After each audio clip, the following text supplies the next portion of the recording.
గత ప్రభుత్వంలో 5 సంవత్సరాల్లో వాలంటీర్ల ద్వారా 32,000 ఆడపిల్లలు అదృశ్యం కాబట్టారు.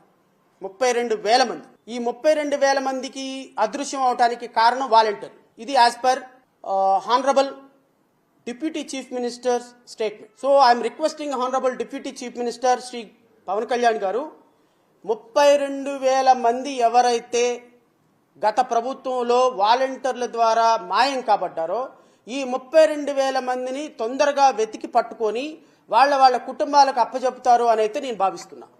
ఎందుకంటే హోమ్ మినిస్టర్ కూడా, సెంట్రల్ హోమ్ మినిస్టర్ కూడా కాన్ఫిడెన్షియల్గా మీతో చెప్పినటువంటి అంశాలు ఇప్పుడు గౌరవ హోమ్ మినిస్టర్ కూడా మీ ప్రభుత్వంలోనే ఉన్నారు కాబట్టి, కేంద్రంలో మీ ప్రభుత్వమే అధికారంలో ఉంది కాబట్టి ఈ 32,000 మందిని వీలైనంత తొందరగా అప్పజెప్పి వాళ్ళ కుటుంబాలకు ఇవ్వగలిగితే హానరబుల్ డిప్యూటీ చీఫ్